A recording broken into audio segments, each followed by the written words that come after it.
২৪-এর গণঅভ্যুত্থানে ক্ষমতাসীন শেখ হাসিনার পতনের ১৮ মাস পর দেশে অনুষ্ঠিত হয়েছে ত্রয়োদশ জাতীয় সংসদ নির্বাচন। এই নির্বাচনে ২০৯টি আসনে জয় পেয়ে সরকার গঠন করতে যাচ্ছে বাংলাদেশ জাতীয়তাবাদী দল বিএনপি। আগামী কয়েকদিনের মধ্যেই শপথ গ্রহণ করবে দলটির নির্বাচিত নেতারা।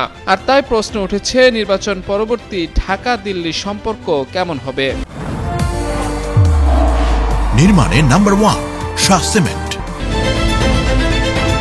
অন্তর্বর্তী সরকারের আমলে ভারতের সঙ্গে বাংলাদেশের সম্পর্ক ছিল অনেকটাই শীতল। কিছু ক্ষেত্রে দুই দেশকে মুখোমুখি অবস্থানে দেখা গেছে। তবে ভোটের ফলাফলে পাল্টে গেছে সমীকরণ। বিশ্লেষকরা বলছেন, এই নির্বাচনের ফলাফলই নয়াদিল্লি ঢাকা সম্পর্কের ভবিষ্যৎ পথ চলা নির্ধারণ করতে পারে।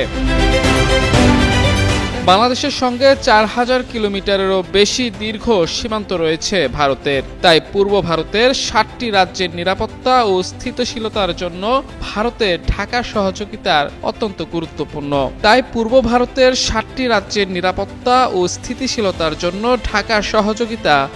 গুরুত্বপূর্ণ। এই প্রেক্ষাপটে ১২ ফেব্রুয়ারির ভোট ভারতের জন্য অত্যন্ত তাৎপর্যপূর্ণ ছিল।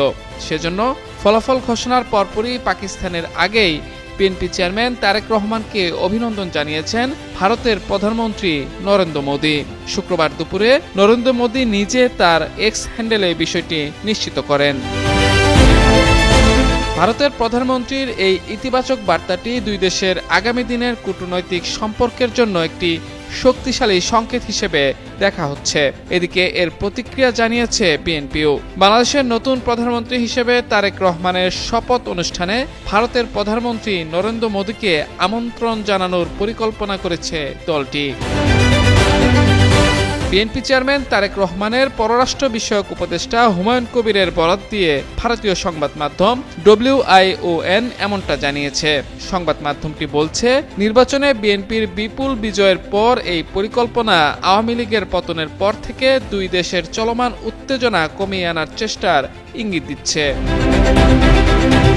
অন্যদিকে বিশ্লেষকদের মতে, ভারত এবার এককভাবে আওয়ামী লীগের উপর নির্ভর করার কৌশল থেকে সরে এসে বাংলাদেশের বিভিন্ন রাজনৈতিক দলের সঙ্গে যোগাযোগ বাড়াচ্ছে, যাতে ভবিষ্যতের রাজনৈতিক পরিবর্তনেও দুই দেশের সম্পর্ক অটুট থাকে। তবে গণঅভ্যুত্থানে পলাতক শেখ হাসিনাকে ভারতে আশ্রয় দেওয়ার বিষয়টি বড় কূটনৈতিক ইস্যু হয়ে উঠতে পারে।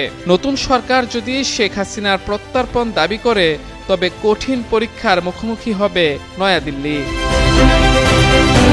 মাহমুদুর রহমান, যুগান্তর নিউজ।